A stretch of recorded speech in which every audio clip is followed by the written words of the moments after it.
Okay, welcome everybody. This is session 1.2, titled Expanding Commercial Opportunities for the Rural Poor. What this session wants to focus on a little bit more than the other sessions, I believe, is following up on Minister Adesina's talk today a bit on, we got to make agriculture a business. We're here, we have to raise the income levels of these 500 million plus smallholder farmers. And to do that, we know that we need to focus on research that impacts on those farmers directly, but also indirectly on the input systems that provides the seeds, the fertilizers, other inputs, the output markets that allows them to get more value out of their produce. And so on your chair, you will find some examples from around the CG.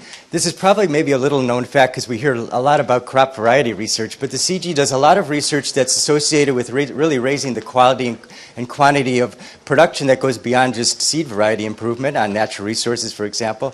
And across the system, all centers and all these collaborative research programs that we have now are focusing on value chain research to really expand to reduce inefficiencies, reduce transactions costs, and bring more money to the whole farming sector. So you'll see a few examples here. And of course, I can't go without saying in my new role at IFPRI that we do a lot of work to support policy reforms to make this happen as well within the CG. So without further ado, I will now introduce the moderator of this session, who is my new collaborator and colleague at IFPRI, Rajul Pandya-Lorch. Thank you very much, Frank, and a warm welcome to all of you to this second panel on expanding commercial opportunities for the rural poor. It builds wonderfully on the remarks from this morning, and I want to remind us all that what we want to discuss in this session is how to expand commercial opportunities for the poor. I hope that we are all in agreement. We need to find ways to commercialize, but we need to understand what's holding back the commercialization, what are some of the key challenges, how do we overcome them, where are key entry points, where are key opportunities, what can we learn from the efforts already underway, and what more do we need to know that we do not know, and therefore what research do we need to undertake to support the efforts at commercialization. We have a wonderful panel here with us today. I will introduce them in a moment. And then our format is that we will have short introductory remarks from each of the panelists, picking up as they wish on any of these aspects, but I very much hope they will focus on how, what holds back, what do they need from us in the research community to help them as they seek to commercialize, to expand commercial opportunities for the rural poor. I will then open up for a discussion with all of you, and I'm looking at some of you, and I give you a heads up that if you are not quick, I will come and find you. And we will have a discussion together. And I promise to end promptly at 4 o'clock. Some of you have flights to catch and so forth. So without further ado, let me begin with Minister Adesina, the Honorable Minister for Agriculture and Rural Development at the Government of Nigeria. Minister, what do you think holds back commercialization? What's needed? What's working? What's not working? Well, thanks, thanks, Rajul. I think first and foremost is when we say commercialization of agriculture, it means that agriculture, the way it's been done before, was not commercialized. And you have a situation in which agriculture for a long time was looked at as a development sector, as a social sector, one in which government has to keep pumping money and it doesn't really get much out of it. And I think that has really affected the way we look at agriculture. And so fundamentally, I think first and foremost is that we must change our mindset about that agriculture is not a social sector, it's not a development sector, it's a business. Whether you are in seed production, you were talking about inputs, seeds, fertilizers, storage, logistics, transport, processing, value addition up to the table. Everything is a value chain. It's all about a business. So we must change our mindset. That's a fundamental thing. The second thing, I think, is to look at how much Africa, for example, is spending importing food. If Africa is spending $35 billion a year importing food, essentially what it's doing is it's creating markets for other countries. It's exporting its own jobs. It's decapitalizing its own rural economy and creating a lot of joblessness for the youth.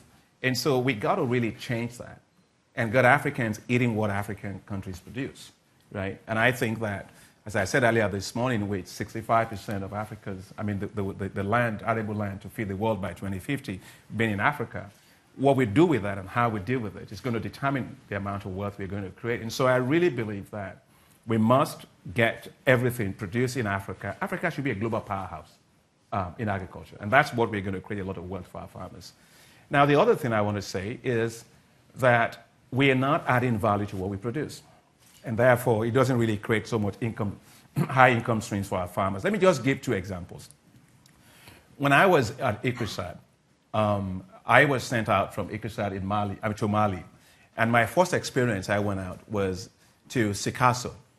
And when I went to Sikasso, we went to distribute these short-statured, high-yielding varieties of sorghum. Peter, you will remember all those things at that time. Also, Traore, you were there. And we got to this village, and we were so excited with all these ICSV varieties. And I said, okay, let's go. And we went over there. And we saw the Dugutigi, which is the head of the village, the farmers. And we said, we wanted you to try these new varieties. And he said, let me conduct you around the village. And so he opened one granary after another, and all the granaries were filled to the top. And he turned to us and said, does IFPRI buy sorghum? And I said, no, IFPRI helps people to produce more sorghum. And he said, if you find someone to buy our sorghum, you can come back. And that actually, if we're talking about research, in the car going back, we began to ask ourselves the question that really we must start from the market and work our way backwards. And so today, you look at sorghum, how sorghum is being utilized. For breweries, for example, so it creates a lot to replace malt. It creates a lot of that. Millet, which is a low-value crop today, is being used by Nestle to produce breakfast cereal. So the point is, we've got to add value to what we have and create greater effective demand for those things. And once that happens, you create a lot of markets. Second example I'll give is cocoa. You take a look at the chocolate market globally today. It's $80 billion market, right? And the share of Africa in producing cocoa is 75%. That's Nigeria, that's Cote d'Ivoire, that is Ghana and Cameroon. Well, we don't account for more than 3 to 5% of the consumer price of a bar of chocolate, right? And the manufacturers account for 70%, and their share went from about 56% in 1980 to 70% today, right? For Africa, small farmers, their share went down from 16% in 1980 to 3 to 5% today, right? America doesn't grow cocoa, and Europe doesn't grow cocoa. But 70% of all the grindings actually occur in America and in Europe. So the point I'm trying to make is this. You can grow more cocoa, right, and export a lot of cocoa, but you're getting poorer, right, because you're not moving up that value chain. So one key thing we must do is Africa must have an elevator model that allows it to move up the value chain, process and add value to things. And that is how you create a lot more markets for your farmers. Otherwise, you're not doing that. And the last thing I guess I will say about the issue of commercialization is the fact that if you don't generate marketable surplus, what are you going to really sell? The fact of the matter is that most of the farmers we have in Africa today are locked in deep poverty traps. And we've got to really help them out and give them access to support. You know, it's like you go to on Olympic Games and you have somebody that has running shoes and the other person doesn't have running shoes. And then, you know, maybe the other guys that have running shoes is even on steroids. And so they win the race and you say, oh, gee, how did they win the race? Well, the fact is that they were supported. So the point I'm trying to make is that African farmers or smallholder farmers in developing countries are not different from large-scale farmers in developed economies. It's just that those economies support their farmers more than those in the developing countries. So if the level playing field is there, I think you will find that African farmers are going to be very responsive to market forces. But you've got to support them. You can't get water out of the rock without supporting them. Thank you so much. You gave us tremendous things to think about, talk about. I mean, from agriculture as a business, moving up the value chain. I love the elevator model. Start from the markets, work backwards, and so forth. I want to come back to you in a few moments, but I want to come back then to the issue of risk. and how to help farmers manage risk. But let me turn next to our next speaker. I will come back, Minister Adesina. Our next speaker is Maria Kiwanuka, the Minister for Finance from Uganda. And Madam Minister, I ask you the same question, and you may perhaps want to also reflect on what are some of the instruments that Uganda is using to help its farmers commercialize. But same question, how do we commercialize? What's holding back? What's working? Where do we go? Thank you very much. And first of all, I'd really like to applaud Akin for the agricultural miracle that he's working in Nigeria, and it shows that all things are possible. But I think I'll start by saying, what is a nice, cold-blooded, vulture Minister of Finance doing sitting here in a nice, cozy agricultural symposium? Because in Uganda, like most of Africa, agriculture is the mainstay of the economy. But at the same time, agriculture is a dead loss when it comes to tax revenues, or as I prefer to say at home, national fundraising. Because the government does not take the tax revenues for itself. It gives straight back to the economy. And in Uganda, agriculture, because of various exemptions and so on, was contributing less than 1% to tax, to budget revenues, but was receiving through inputs, rural electrification, feeder roads, mobilization of our extension workers, blah, blah, blah, more than 20% of the budget. So that was why we tried to sort it out in our own financial way by removing tax exemptions, but that's something Akin and I are still discussing. So how do we expand the commercial opportunities for farmers? As Akin said, first of all, there must be no more poor farmer. I mean, it's a subsidy trap. You get the same people coming back every year. We need seeds, we need fertilizer, we need disease control, we need this. What happened to the seed you got last time? Oh, well, they didn't germinate. Why didn't you say they didn't germinate? Well, they were free, so what could I do? Aha. That feeling of free. Because it's free, I'm not allowed to complain. I would like us to keep that in mind throughout our discussion. We need to see how to make the farmers, each farmer, wherever he or she is, a small businessman or businesswoman. But at the same time, we must keep in our minds that the PPP format that is applied in other sectors does not actually apply in agriculture because of the lack of sophistication of our entrepreneurs, our agriculture entrepreneurs, ACA farmers. So if I may plagiarize from IFAD here, it's not PPP, it's PPPP, public-private producer partnership. How do we get to that? How do we make the farmers producers, net producers? As Akin said, we need to look at value addition, so that you're not selling the cocoa bean and having to import back chocolate and drinking cocoa. We need to see how to finalize the value chain, to get a holistic approach. As far as I'm concerned, from the vantage point of finance, and I'm also Minister of Economic Planning, so I do have a softer side. It boils down to two basic problems. One is knowledge transfer, where you find extension work, input verification, disease control, irrigation. And the other is access to affordable financing for viable projects. All the time we hear, the farmers can't get access to affordable financing, or the farmers have a problem. If that was so, we wouldn't have any defaults. If the problem is just to get the money, once you got the money, you should be flying, right? But you're not if you're a farmer. So again, we go back to the holistic approach. In Uganda, let me give you an example of what we're doing in Uganda. We identified 10 crops, or 10 agricultural outputs, which was maize, beans, rice, bananas, Minister, what are the, it's your sector, what are the others? Maize, dairy farming, beef farming, and fisheries, fish farming. Because all these 10 had one characteristic. They're both food security and exports to the region of East Africa, where Uganda is a net exporter without really knowing how we get there. So the government has said we will support these 10 crops.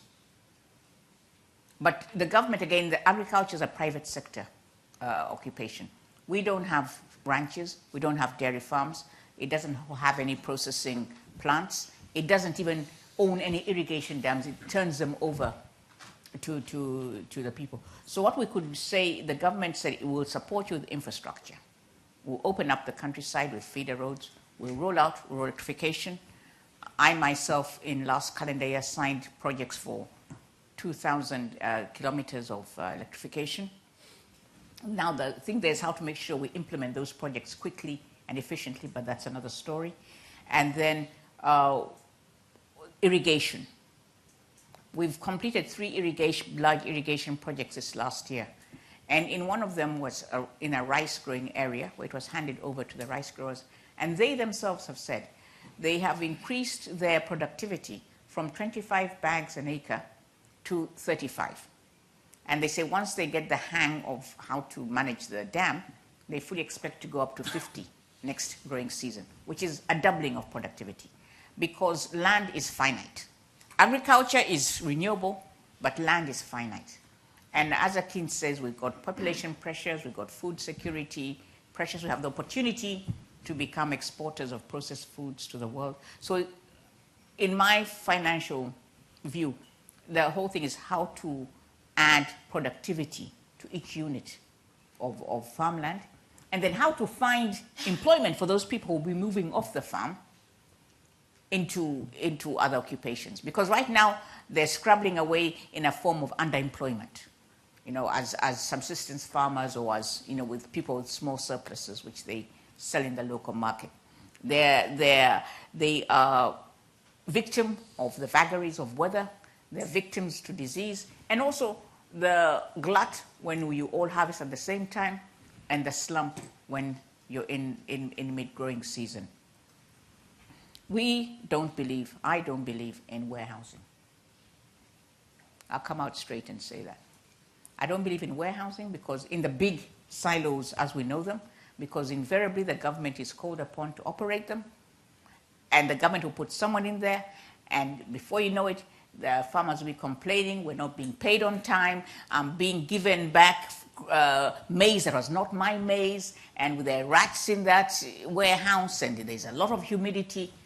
So I advocate for storage at the community level. Put the crops where they can see them. Use appropriate technology. For instance, Akin's the expert here, but I'm told that if you raise maize off the ground for 2 weeks, it loses 35% of its moisture, and the asking price can double. But how to get the farmer to wait that long? Because the trader will come and say, I'll buy your crop in the field. That's one thing we must do. We must stop traders coming to buy crops in the field. I don't care if it's seen as a barrier to free trade, that has to happen.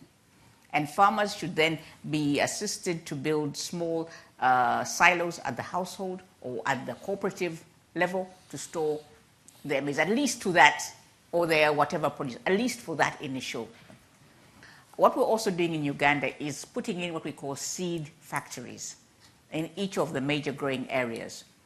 Maize mills, fruit processing, pulping mills, rice harvesters, whatever. And to see how these can start off the process of taking in the produce. Because as the farmers get to know that there'll be someone to buy their produce no matter what at a guaranteed price, they'll grow more. We got that system with power. We say that if you have solar power, we'll buy it from you at this rate. If you have biomass at this rate. And now a lot of private producers are coming, providers are coming into energy and providing energy to the grid. And you don't have to have any big agreement with them where the government exposes itself to all kinds of vulnerabilities, just say, I'll give you a sure market. So how to assure the market? It's easy for agriculture. People have to eat. No matter what's happening in the world environment, whatever, people have to eat. So that is a number one plus. And if we can look at selling our produce, even within Africa, even within each country, we have areas of glut and areas of before we opened up the roads in Uganda, we had cases where people were pouring away milk in southwest Uganda because in the rainy season, the roads was impassable. And we had children with malnourishment in eastern Uganda. Now that is that is now being sorted because the road systems are being strengthened to evacuate the product. So basically, I think without going on too long, we need to look at value addition. We need to sort the problems into two, either skills transfer or money at affordable prices. In Uganda, we've just signed an agreement with the EU where I have agreed to hand over part of our EU tranche into an equity fund where investors will come and match the funds and invest with the small farmers. And IFPRI is going to provide technical assistance to help the farmers develop their proposals. So that is for the medium scale. And what we'd wanted to do for the lower of the medium scale and the subsistence people is to hasten the certification process, to certify the seeds, the semen, the fertilizer, because we have a lot of fakes on the market. And why? Because the government, with all good intentions, put import licenses for farm inputs at basically $1 a year. Because we wanted people to support agriculture. But now what we're doing is supporting fake inputs. Anyone can go on a plane to Dubai and come back with a couple of suitcases of sand and say, this is fertilizer. And we did not have the capacity to verify all that. So we said, okay, farmers, you are getting more than 20% of the budget, and you're contributing almost nothing. So for those farmers who can use fertilizer, there we can count them as commercial farmers because nobody uses fertilizer for subsistence. They use fertilizer to get a market surplus. So we said, let us remove the tax exemption on fertilizer and use that money, it wasn't very much actually, use that money to enhance the verification of all fertilizer being imported into the country. Of course, the politicians had a very easy mark. This is evil. This is not helping the poor farmers. And don't you have a heart? But basically, for fertilizer, some kind of fertilizer, the wholesale price went up from 6,000 to 6,400 shillings. But the middlemen who sell to the farmers in the rural areas, they hike their prices from 7,000 to 9,000. Go figure. Wow, Madam Minister, thank you very much. A number of different issues that you raised, and you are a tough minister. So agriculture really needs to. And I'd like to come back afterwards and also ask Akin how you handled this in Nigeria. But let me come to our third speaker, Shenggen Fan, who is the Director General for IFPRI. And Shenggen, the similar questions to you, and then I would like to have a little dialogue between the panel. Well, it's fascinating to hear two ministers debating. So they agree on so many things. They also disagree on so many things. This is exactly what IFPRI is doing. Try to understand what policy work, what policies do not work, and what's the background behind different policies. Fascinating. So I think it's the first time we try to bring a Minister of Finance to this kind of debate. So your perspective is very unique. Well, we'll do that. Now, so now where the topic of this session is focusing on commercialization of farmers, particularly smallholders. But smallholders is not just one person. They have different faces. So one size fits all does not work. So some smallholders have been commercialized. So they can sell their produce to urban markets, even for export. Some smallholders are in the process of being commercialized. Others are struggling with subsistence. They even couldn't feed their family. So we need to have different technologies, different policies to target different types of smallholders. For very large commercialized farmers, the question is how can we really further increase their scale, linking them to the global market by providing finance or access to other inputs. For the smallholders that are in the process of being commercialized, that's probably the focus of our work, which is the transition from subsistence to commercialization. 2 hectares of land, or maybe 3 hectares, 4 hectares. How can we help them?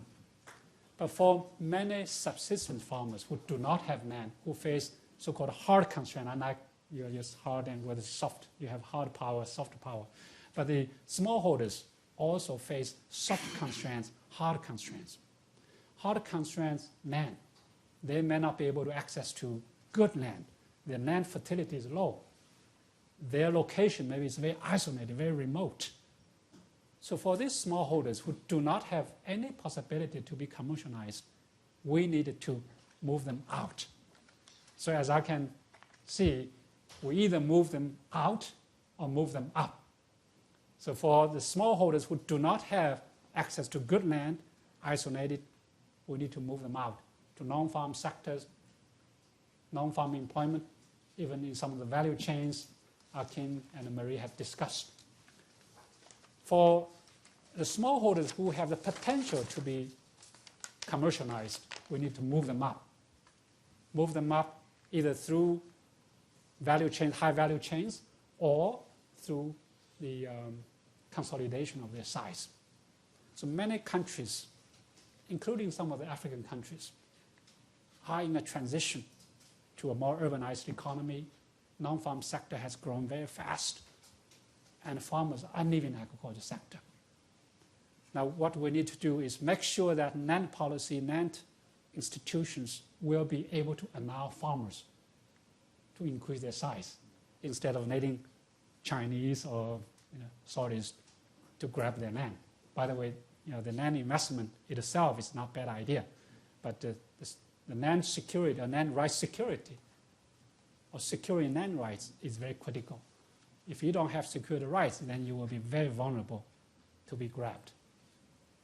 Now, here, to help the sort of smallholders in the middle to graduate to a larger size, to be commercialized, there are many constraints. Technologies, both ministers have mentioned, markets.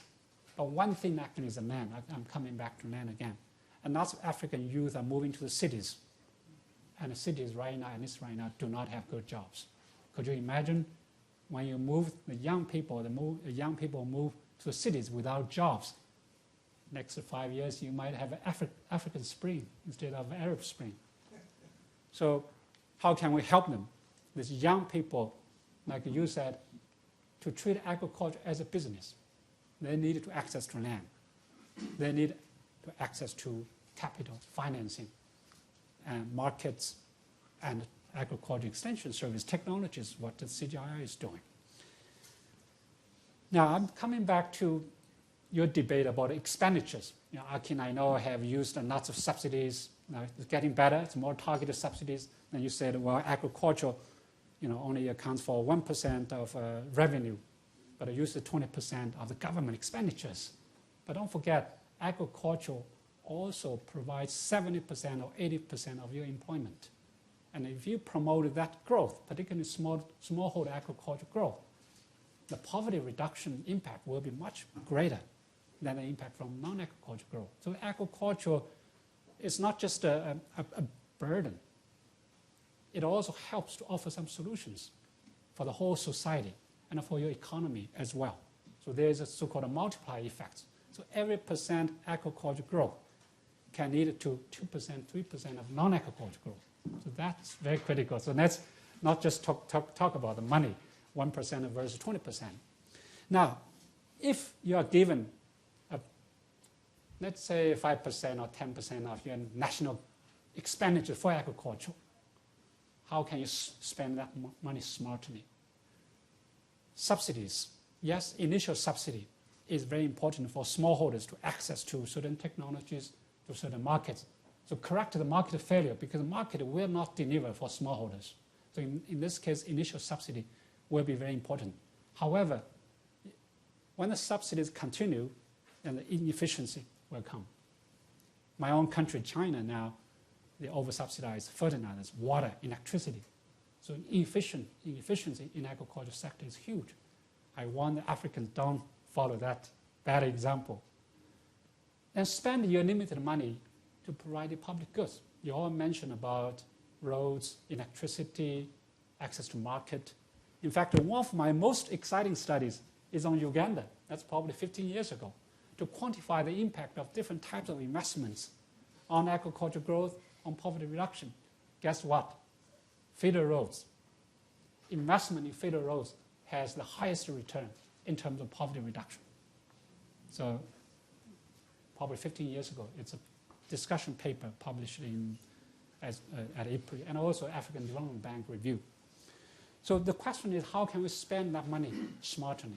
Track, monitor your spending to make sure that your spending does lead to higher growth, higher poverty reduction, and nutrition improvement.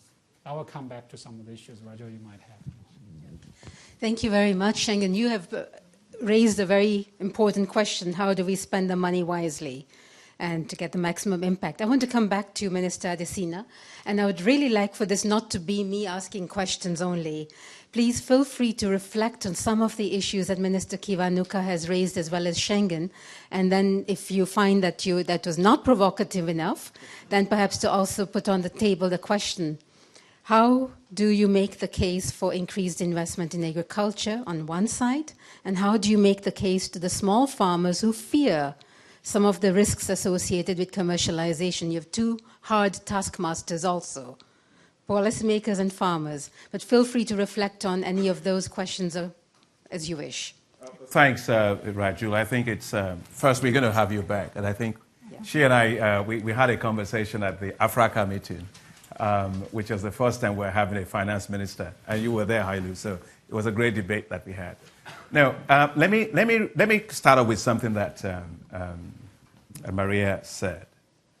You know, if you look at agriculture, it's not a homogeneous sector. You have farmers at different parts of the life cycle of growth in agriculture. So you have a bunch of farmers that are here, and they're very poor.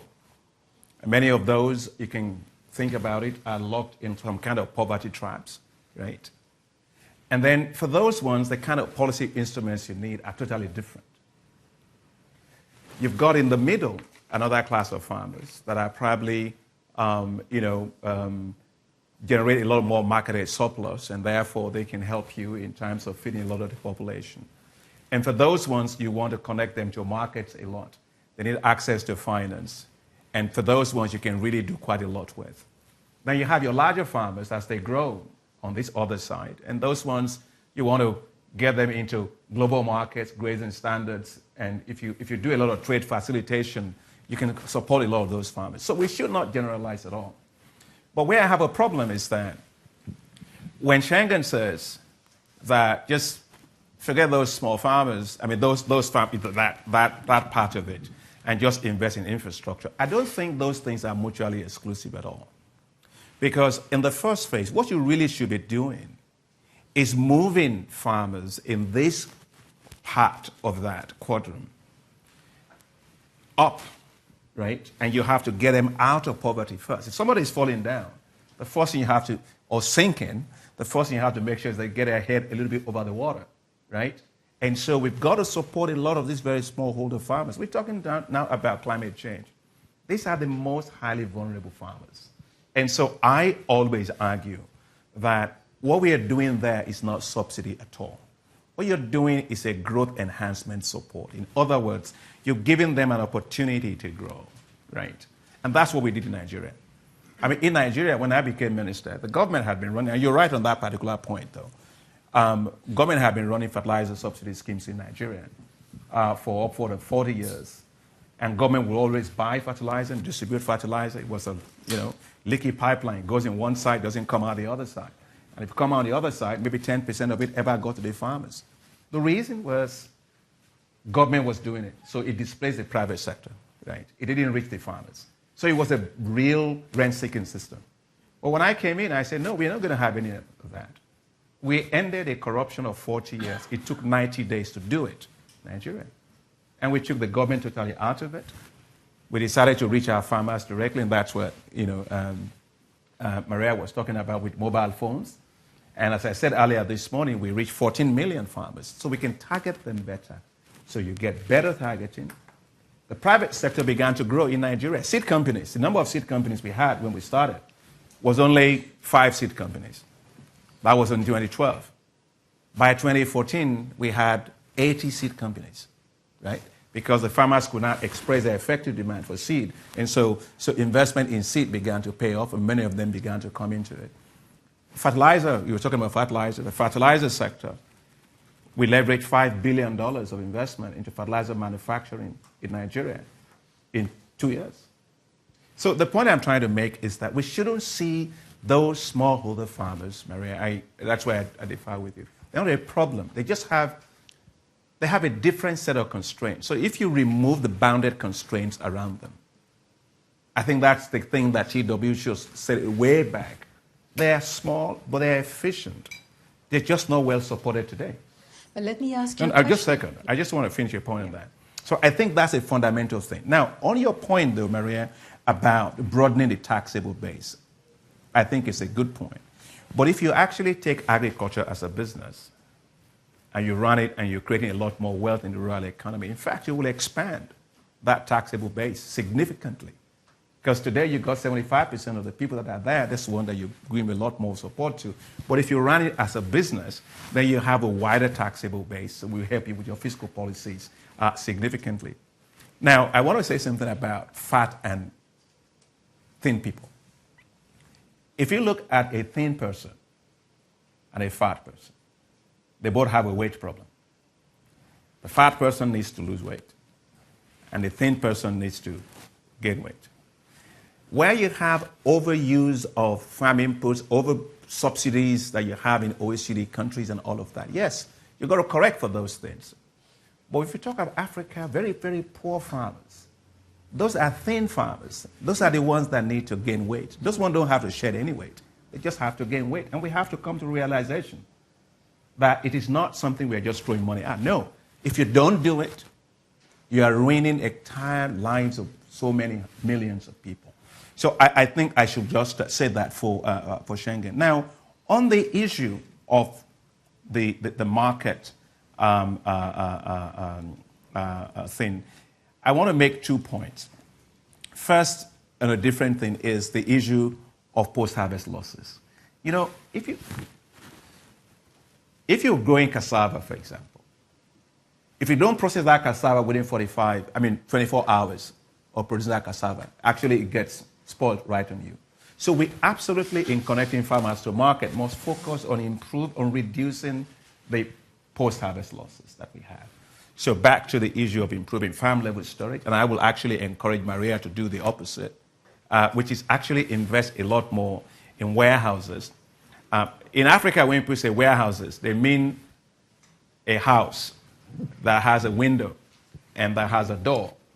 But what you really want to have is conditioned warehouses that can really help you, because you can run a warehouse receipt system. The farmers can put in their commodities there. They can get a receipt that helps you in getting collateral for financing. I think that's important to have.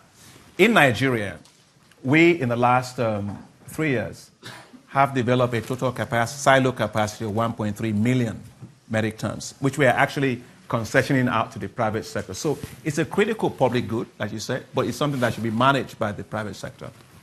Now, the other thing I want to say is finance. Now, when I became minister in Nigeria, we found out that the banks were not lending to agriculture, and for good reason. I mean, Maria mentioned some of it. The value chains were not fixed, so there were inherent risks in the value chains. You find somebody producing tomatoes, but it rots away, so you want them to give them loan, but how are they going to give them a loan since there's nobody going to buy the tomatoes from them? So we had to really fix the commodity value chains first. and then de-risk the financial value chains. And you can then say, okay, here is a de-risked financial value chain, and here's a fixed agricultural value chain. Then lend into that fixed agricultural value chain. That's what we did. Now, we found that today in Nigeria, as a Minister of Agriculture, I don't beg banks. When I came in as a minister, I had to chase banks down. Today, banks chase us down because we've created a money trail for every single value chain, whether it's rice, whether it is cassava, whether it is maize, you name it. The banks know that agriculture pays. And so what we just have to do in connecting farmers to a market via finance, I would say three things. First and foremost is that we have to create risk sharing instruments that actually reduces the risk of lending by banks into agriculture. And some of the experiences from what I've done when I was at AGRA and also then as minister is, by simply doing that, we were able to get a lot of banks to lend to agriculture. In Nigeria today, with the Central Bank of Nigeria, we have a facility that is a $350 million US facility to reduce the risk of lending by banks or agriculture, to leverage $3.5 billion off the balance sheet of the banks into agriculture. We've been running now for 3 years. The lending to seed companies in 2012 in Nigeria, total, was $10 million. In 2013, it went to $53 million. Lending to fertilizer companies were $100 million in 2012. In 2013, it went to $500 million. And in those 3 years we've been running it, default rate, non-profits, the NPLs is 0%. And so basically all I'm trying to say is that when you make agriculture work as a business and you create value there, and the banks find the money trade, they will lend to agriculture. Today you look at Aliko Dangote, Africa's richest man. He walked to my office one day and I said to him, look, the internal rate of return on investment in rice is between 42 to 45%. And your payback period is 2 years. So I know you're our largest importer, but you can make more money if you actually go into domestic production. He said, okay, I'll put in $300 million. As he was getting out of my office, I looked at him and I said, Aliko Dangote, let God use you to remove the shame from Nigeria of being the second largest importer of rice in the world. We can do upland rice, lowland rice, mangrove rice, you name it, irrigated rice. And he looked back at me and he says, we will become the Thailand for rice in Africa. Just 2 months ago, he came back to my office, he says, I've decided to put in $1 billion US into rice. That means smallholder farmers that are outgrowers will opt for a sudden have markets. He's going to put in integrated rice milling systems that can buy from them. So the point, let me just say, what I'm trying to say is this. On the market side, if you have two people or people that are actually let's say, assume that it's a well, at the bottom of that well, and you're trying to get them out of it, you've got two ways of doing it. One is they can scratch their waist and try to, get out. But they're going to slip and they're going to go down. But if you put a crane there, that crane can lift everybody out of that pit. That's what markets do. I think, therefore, when you develop markets, we shouldn't always see large companies and small companies as always competing. Those large companies, whether they are Cargill, that is in Nigeria now doing starch into, cassava into starch, or cassava into sorbitol, or cassava into use as sweeteners to replace the sugar we're importing. They are creating huge amount of markets for farmers. So I think we should move away from this artificial thing which has always not helped us in Africa, that the very fact you have a large company means that the smallholder farmers are going to suffer. No. Because I went to Nestle 3 weeks ago in Nigeria, and Nestle has bought 11,600 metric tons of millet. And Peter Martland worked a lot of millet. And if the price is always collapsing on millet, right? But today, Nestle in Nigeria is buying 11,600 metric tons of millet and turning it into what they call golden morn breakfast cereal, just like Kellogg is doing. That creates markets all of a sudden for all these farmers. So my point is, let's not get into that artificial thing between large, small. For me as a minister, I don't think I want to romanticize with just small. Somebody is small all their life, they're stunted. You've got to grow. I mean, you look at New York City. You look at the skyline. You got small buildings, you got medium-scale buildings, you got tall buildings. That's how it should be in agriculture. I can't get a young. You're an artist. I can visualize this. Yeah, but I can't get young people. I can't get young people to come into agriculture if all they have to do is have to till, 1 hectare land or 2 hectares. No, we must consolidate. We must have larger farms. We must mechanize. That's why in Nigeria, I got our president to say that we have to put hoe and cutlass into the museum. It makes no sense. It's not a technology for modern time. It's simply suffering. And that's why we decided we got to actually put up a $340 million mechanization program in Nigeria. Not run by government. Why? That's not a job of government. Government is going to have good policies, good institutions, I agree with you, good regulations and public goods. That's it. But let the private sector drive agriculture. And so I think we need to not be afraid to grow. We need to come to the realization in Africa that we need smallholders. We make no apologies for having medium-scale commercial farmers, large-scale commercial farmers. We need all of them for Africa to be able to feed the world. We are not going to feed the world by just running around hoe and cutlass and stuff. So I think that part of commercialization is also we need to have a greater modernization of agriculture and get a new cadre of young commercial farmers, young graduates that can go into agriculture. In Nigeria, we just launched a program a month ago. It's the change of the mindset. You said right at the very beginning, change the mindset. And just on the joking side, and that's when you see me with a bow tie, that's what I actually do. Which is, I want people to understand that agriculture is cool. It's a business. If it's not a business, why are we spending, $35 million? An American farmer here goes to a farm, goes in an air-conditioned car, gets over there, air-conditioned tractor, comes back to an air-conditioned house, takes golf club, 6 o'clock, 5 o'clock, plays golf, and sends you food. That's the kind of agriculture we should be doing. Thank you, Akin. That image is going to haunt me. I would like to extend a warm welcome. I'll come to Minister Kiwanuka in a moment, but I would like to, at this moment, extend a warm welcome to Ambassador Gerda Verburg. Thank you for braving the New York traffic and making it to our session. Ambassador Verburg is the chair of the Committee on World Food Security, among many, many other distinguished posts. And what we had started out was having a sort of opening remarks from our panelists, and we were actually in the discussion mode. But we were focusing, the question I asked them in about 3 minutes or so was to give us a picture. What are the key constraints to commercializing agriculture? Where are the key opportunities? What is holding back? And what do we need to do? What is it that we do not know that we need to know to expand commercial opportunities? Feel free to pick up on any of those remarks, and one moment we will mic you up so that we are able to record you. Please mic me up. And then what I'd like to do is then come back and give Minister Kiwanuka, and I also know that in the audience, I'm sure there are people who want to have a chance to engage with you. So I turn to you, Ambassador Verburg, and then we'll come to the discussion phase. Okay, thank you very much.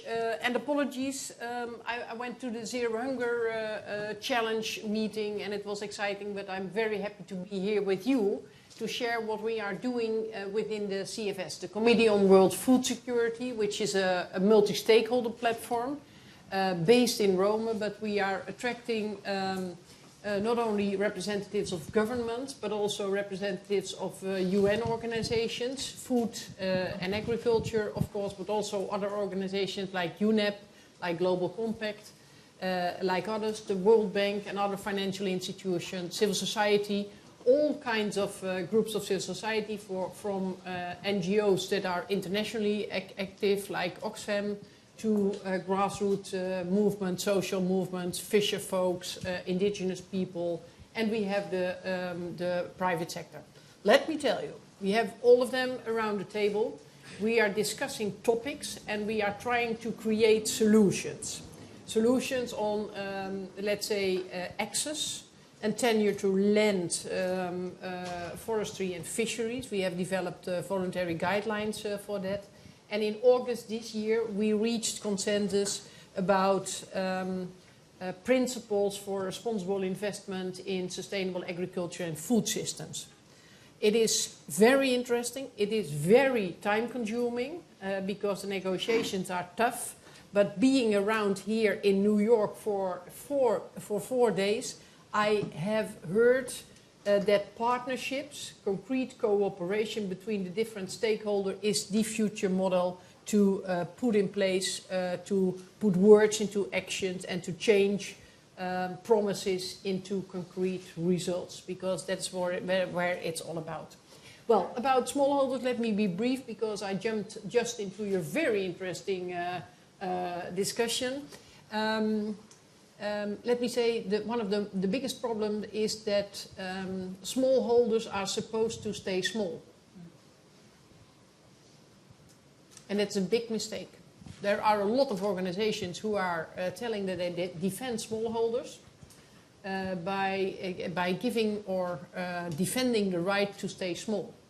Well, for me it's okay. For the minister it's also okay. But if this means that smallholders, if this means that smallholders stay poor, dependent and hungry, because this is the case right now, something must be wrong. And we have to change that mindset. And for that reason, I was very happy to just jump into the contribution of the Minister of Nigeria. This is one of the biggest problems. The other problem is access. Access to inputs, access to education, access to markets is also a very big problem. Access to financial services, because smallholders are several times not considered as entrepreneurs. These things are also. And we have to keep in mind that there is something else, because 70% of the smallholders are women farmers. And here we have a very special topic, because beside all the things I said in general about smallholders, there is a special difficulty for women to overcome, because women are supposed to feed their family, to do the work, to deliver the next generation, and at the same time, if they earn some money, they are supposed to hand it over to the husband or somebody else. Yes. Well, let me not generalize, but this is a huge problem. So, in the Committee on World Food Security, we have delivered a lot of recommendations on how to work with smallholders and how to strengthen their position, because we need them to feed the world, not only now but also by 2050. And we are organizing a high-level meeting next year on how to connect smallholders to markets. Because if they increase production, but they cannot reach markets and they're not able to make profit, well, what are we doing? Because then we are only creating more food losses. Thank you very much. Very concise, very to the point, and raised the key issue, and you brought in the dimension of gender, which in all the excitement we didn't have a chance to address. So, no. I have been handed a note that says, please end session at 1600 on time.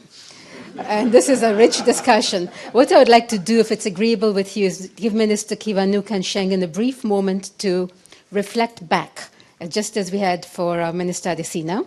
And then I would like to immediately open up to the group, because I can see already people shaking their head, nodding, whatever, and then take questions, comments from you. Is that agreeable? May I give you, Minister Kiwanuka, a chance then to reflect? I'll be very, very quick. Welcome to the Ambassador. Mindset. I think Shenggen started it off, and everyone. Mindset is so important. What we have done in Uganda is a group of commercial bankers bought some land to go into commercial farming. But they put aside about 100 acres, I think it's about 100 acres, for the youth of the community where they leased the land. And they divided into allotments, and they told the youth, you can farm here as long as it's market vegetables. So the youth came in and they farmed, with assistance from the bankers and everything. And why did they say market vegetables? Because those had a quick turnaround. 3 months, take your produce to market, and you've got your money in your hand. And that's what the youth like. And now they're going, great guns on that. As far as employment's concerned, yes, Shenggen, I know that agriculture is the biggest employer, but it does not have to be subsidized with no exit strategy. Which brings me to my point about subsidies, that yes, we do need subsidies, but they must have an exit strategy. And we must see how the subsidies can be monitored and evaluated. And I'm going to grab Akin after this meeting before he runs off to his plane. Because that's the problem. No one would have a problem with giving free inputs and so on if we could monitor them and see what's happening and know that this particular farmer over the next 3 years will have enough money to then go and buy his inputs in the market. Then the next thing was, yes, Akin, on warehousing. I agree with your take on warehousing, but it must stay at the community level so they can have an ownership. Because people don't like script, they don't like IOUs. Even banks refuse IOUs. The government of Uganda used to have an IOU program, but the farmers found that the very government would refuse those IOUs as school fees, in government schools. So cash is king. All you need is a trader to set up his little stall outside one of the government silos and be paying cash, 20-30% discount, and he'll take all the produce. And he wouldn't even need to advertise where he was because he's right there 200 yards down from the silo. So I still think that storage at the community level, but with an emphasis into processing, because that's the best method, I think, of storage. On the large farmers and small farmers interface, I think that is very important. In Uganda, the breweries are already doing it with smallholders growing sorghum and a particular kind of millet for the breweries. And there's an edible oil firm that buys sunflower of the farmers who do sunflower. The rice, we got two. Tilda is in Uganda, and they have an extensive outgrower system. But as the ambassador said, the problem we have found in Uganda is the NGO concept of pro-poor. Pro-poor, pro-poor. But I said to them, if you're saying you're pro-poor, you mean people must stay poor in order to get your pro? No, I told them, I am pro-productivity enhancement of every farmer, wherever they are. So we must get rid of that pro-poor mentality. The NGOs, the CSOs are not doing a service to the farmers. So I'm so glad to hear what the ambassador was saying about all the positive developments that are being taken towards productivity. Market access, very, very important. Uganda is the second biggest exporter of coffee in Africa. And all our coffee is grown by smallholders. So how much coffee is that? You can imagine how much coffee, if you're the second biggest exporter of coffee. You must be growing a hell of a lot of coffee, but it's all done by smallholders. So how can we, take those economies of scale and help them come up the ladder? How can we do it with rice? How can we do it with cassava? We have all these advantages, Shenggen, but how can we commercialize them? How can we bring them into the formal economy? And which is what we try to do with our ill-fated attempt. Because continuing subsidies is all very well, but if the farmers are still being given fake fertilizers, fake inputs, painted stones as seeds, and they feel they can't complain because it's free of charge. Right now, we've gone in to make sure that, I won't go too much in, to make sure that the inputs going to the farmers are genuine. But it's something that needs support. And how can you take more money out of the budget that's already looking at things like universal primary education, universal health care, support to X, Y, and Z? How can we get some kind of stakeholding? And Akin, there's something else you need to give me. The women problem of women being expected to hand over their money. This is my own personal opinion. It's not the opinion of the government of Uganda. I think that legislation by government has a limit. For instance, in Uganda, it is legislated that every single district, we have districts, 100 districts in Uganda, must have a woman MP, apart from the people who have geographical constituencies. So fully 35-40% of government is women. We got a lot of women permanent secretaries in government. Finance ministers are women, so is energy, so is education, so is trade, so is, and Ruth can tell me some more. But why is it we still have a problem? I mean, the government has legislated what it can, but we need to go into the marketplace and see how can we help the Ugandans to see that the women they're victimizing, advertently or inadvertently, are somebody's mother, somebody's wife, somebody's sister, somebody's daughter. I think that is the challenge. And so the woman problem is very real, but we need to see how can we handle it from the marketplace. Because I know in Uganda, legislation has reached its limit, and I'm sure it's reached its limit in many other, boards of directors. 25% of all government-appointed boards must be women. Why isn't it the same in the private sector? How can we cross over that barrier? But that's just food for thought. And Ambassador, I'd really much like to be involved in the high-level forum for sustainable agriculture next year. Thank you very much. Thank you. Shenggen, do you wish to make remarks at this point? Brief. After this session, when the two ministers are debating, I wish I would be the referee so I can listen. Interesting to hear from them. Now, how many of you were farmers before? Okay. Well, and now, before and now. How many of you had less than 1 hectare of land? Okay. Oh, one hand. So I think I'm one or two. I think I'm qualified for both. So I was a small, my family was a small-holder rice farmer in southeast part of China. We only had less than 1 hectare of land, but we had 3 brothers. But today, 2 brothers moved out, so I'm one of them. Not only out of my village, but out of my country. Another brother moved to a city. Now he owns a business, provides employment for another 50 people. One brother left. He moved up there because he can consolidate that land. He can also rent in land to produce high-value crops, watermelons, chickens, vegetables, and sell it to Shanghai.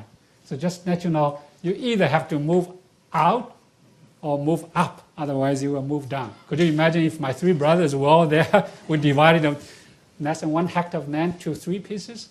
I'm afraid, we will continue to be hungry. So it's not fair. It's not fair for smallholders to continue the smallholders as their career. We've got to help them either to move up or move out. Thank you, Shenggen. Let me now open up and take one set of questions, comments, and I ask you please be brief. Make whatever question, comment. It is entirely up to the panel if they wish to address it. But let's hear from you, and please give us your name and your institution. We have a mic coming around, don't we, Frank? Yes. I think yours is the one. Oh, mine is the mic? Okay, then I'm going to be the person who's going to give the mic. Thank you. Patty Christensen from the World Agroforestry Center, ICRAF in Nairobi. With the reform of the CGIAR, we've been really thinking and investing in how do we better inform and influence policy with our science. And we've been trying different things, various kinds of dialogues with structured facilitation. In the climate change area, we've been looking forward-looking scenarios, foresight analysis, and we've been doing a lot of impact pathways and outcome mapping as approaches of these PPPs, bringing very, very different people together to address these very complex problems. So my question for our 2 ministers in particular, if you don't mind, is what else can we do? Okay, how can we more effectively and efficiently inform the policies, the tough policy choices you're making with our science? Thank you. Why don't we pass the mic? Do you have your hand up? Thank you, Rajul. My name is Ian Wright. I'm with ILRI, the International Livestock Research Institute in Nairobi. I wonder if it would be possible to extend the discussion about risk. Risk was mentioned once or twice, but not in great detail. And in particular, Minister, you categorised farmers into three. And you mentioned the very bottom of the ladder, those people who are subsistence farmers. And I think there's a real challenge in getting people that first rung up the ladder to commercialisation. Now, while markets have a very important part to play in that, they can only access those markets if they can make that first step to produce a marketable surplus. And that requires increasing inputs. And in most cases, people can't do that because there's a risk involved. So somehow we've got to mitigate that risk for that first jump up the ladder. And do we know enough about how to handle and how to mitigate that first risk, reduce the risk in that first step? Thank you. And did you have your hand up? Yes, I'm coming. Yeah, my name is KB N. Rahana from Institute of Agricultural Marketing. As the minister from Nigeria is telling that it is a social sector, agriculture is not a business sector. But say again? It is a business sector, not a social sector. Social sector, that's what I'm telling. And then the marketing, what we had to take it as a social marketing, because I think last week I've seen in the World Bank some of the IFPRI scientists, I think, is on food prices, on world food prices, there is a conference. And he has shown me a slide which is border trading. And the trading is going on cycles, and where the maize is just exporting by the small farmers, landless farmers, and just they are taking a trade, and then they're obtaining a kind of business. That is what it was shown by the IFPRI scientist, if I'm right. It was held in the last week. Yeah, it was in the last week. And so that is the way how the small farmers, they are getting it, the direction of the marketing approaches.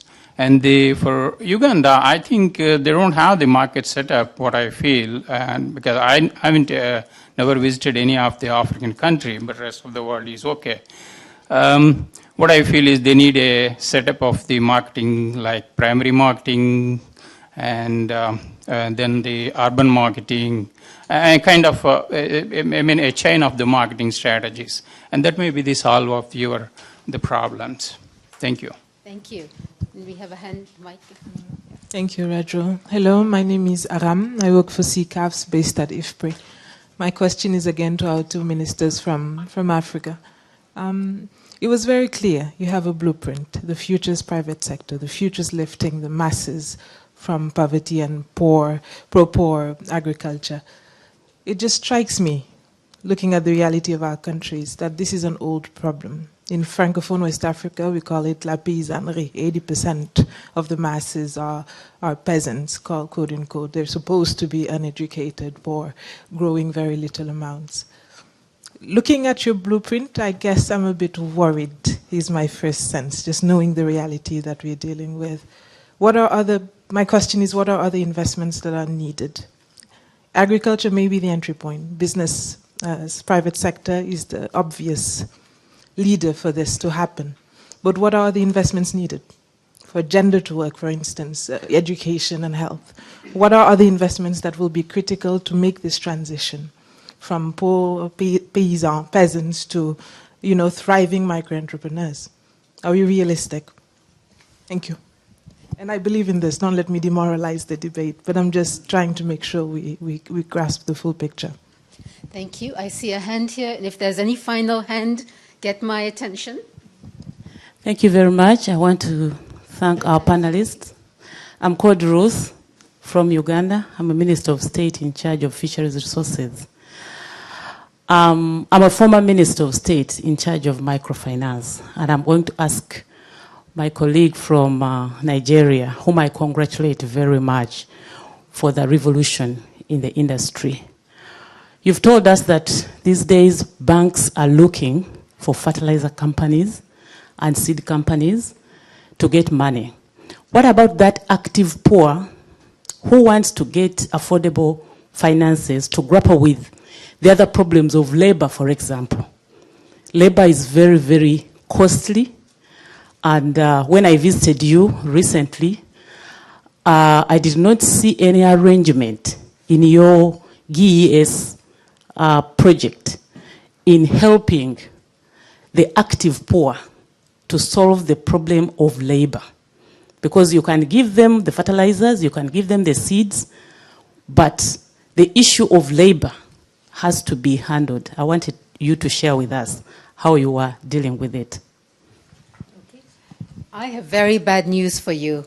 You only have about 1.5 minutes, each of you. But then I have very good news for you. You can pick what you want to respond to, and I leave to you pick the key message you want people to walk away with. There will be a chance to go back, reflect here. Why don't I come in this order? Should begin with you, Shenggen, and come here. Yeah, well, the farmers are facing another risks, but one particular risk is price risks, output price risks. So we should work together to introduce some of the market-based price stabilization mechanisms. I'm not talking about output price subsidies. For example, commodity exchange in Ethiopia, that have helped farmers to access to information, have solved the problem as symmetric information issues, increase efficiency, and so on. So I think we have to look at market-based mechanism to reduce the price risks. Regarding the labor shortage or labor cost, I think mechanization is one way to go. My feeling is Africa is totally under-mechanized in agriculture. Oh, you were very concise. You're giving extra seconds to I your thought other we all panelists. together only have 1 minute. No. No. It was 1.5 minutes for each of you. If you still want to take your 1.5 minutes, you're welcome, Shenggen. Otherwise, I give them to the others. I would donate this money. I only have time, no money. So okay, you have a little bit of extra time each. Minister Kiwanuka. Log jam of what I want to ask, so maybe Akin can go first. Okay, Akin, would you like to take the challenge first? Yeah, since Shenggen was so generous with 1 minute. Now, first on just to agree with Shenggen on the mechanization thing. I think what we have to do with mechanization is make sure that mechanization is not done by government, but is actually done by the private sector. As I said, in Nigeria, that's why we just set up this $340 million mechanization program that would set up private sector-driven agricultural equipment hiring enterprises in different parts of the country. And the farmers will get access to mechanization services via support we're going to give them on their mobile phones. So they go to any of those agricultural equipment hiring enterprises and hire anything they need. They don't have to buy tractors, they just have to have access to services. As I keep saying, supporting farmers in a smart way is what we've got to do. Not to support them is a foolish thing, because we will then be creating poverty, and who needs it? And so that's how we're going about that. On the issue of the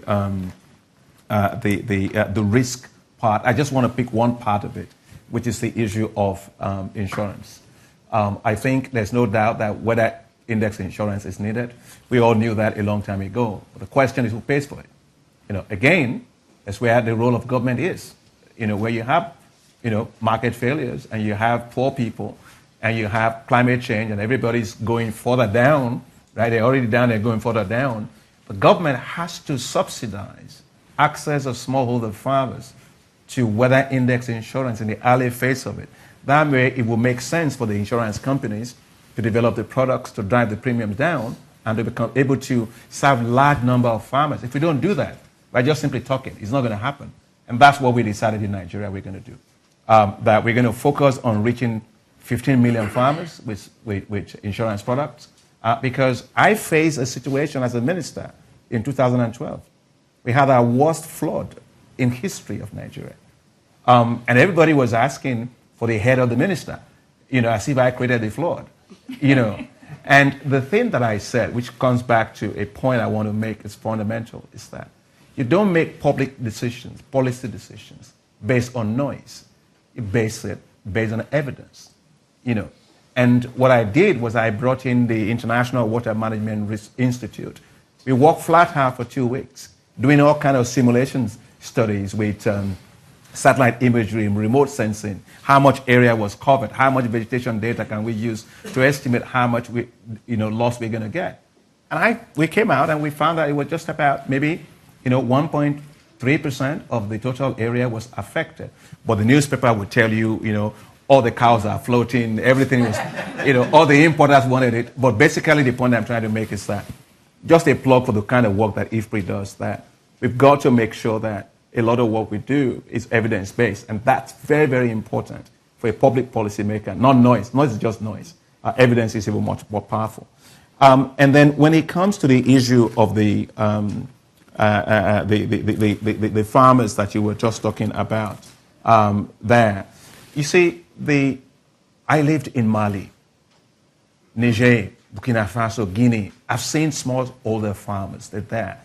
You look at them, the roof of their homes were the same since 1960. Many of them haven't changed that, right? And you don't need to even do any GIS mapping to figure out that what has happened here is that the economic space in rural areas has become dead. And so what you've got to do is to remove the boundary conditions around them. Nobody chooses to be subsistence. You're just forced into subsistence because you don't have access to land. You don't have access to information, access to market, access to finance, right? And you don't have enough human capital to take advantage of new modern technologies, which you might be able to do if you send your kids to school. And so our task is that we've got 70% of the population there, right? We've got to do something with that. And that's what I'm saying. We've got to support them. We've got to help them to make the transition. We've got to really enhance their capacity to produce more and to access markets and provide things for them. We have no choice. We're not going to move them out into the cities, you know. And so what I'm saying is that when you say agriculture is a business, it's a business that must work for those smallholder farmers, because what they produce is what we all eat. You know, all the rice, I eat rice 3 times a day. All that rice is produced by smallholder farmers around the world. Okay, so whether it's maize, whether it is sorghum, whether it is millet, whether it is cassava, let's create markets for all those things for those farmers. And the more you do that, the right demand for those commodities will drive those farmers to use better technologies, more productive, and they can come out of poverty. Last thing I just want to say, sorry, just to take, is that as people that are in the political space, I think the level of poverty we have in Africa today is totally unjustifiable. I think there has to be a way in which the political cost of inaction on poverty is higher than what it is today. Because if you're not ashamed about something, you're not going to change it. And I think the situation we have today makes one ashamed that we can be having so many kids going to bed without food. So all I'm saying is I'm making a case to have a poverty accountability indices being created in which we can rate and rank politicians on their effectiveness in delivering on social outcomes. Look, if I'm a politician... I hate to interrupt you. I hate to interrupt you. Yeah, but she's a politician, so she wants to say. Okay, but I'm getting into negative time. Yeah, but just a point. I just want to say that I think it's an area that I'll be very happy to work with IFPRI on, because if you have politicians that come in at the beginning and then at an end, you can map a lot of these things and the effectiveness in which they are reducing poverty. I'm just saying that. Okay, you're putting a challenge for IFPRI. Shenggen here. Minister Kiwanuka. I'll be very nice and be very short to make up for Akin's overrun. I think I'll let the Minister of Economic Development speak, because the Minister of Finances had the floor.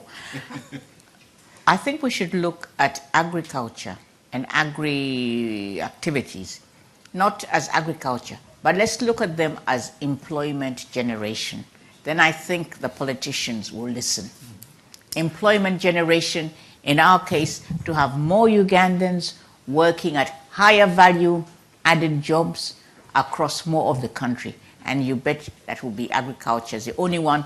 Agriculture and agribusiness is the only sector that can answer that question. So I think maybe that's the takeaway we can take away from this. Thank you. Short and sweet and powerful. Ambassador Verburg. Yes, thank you very much.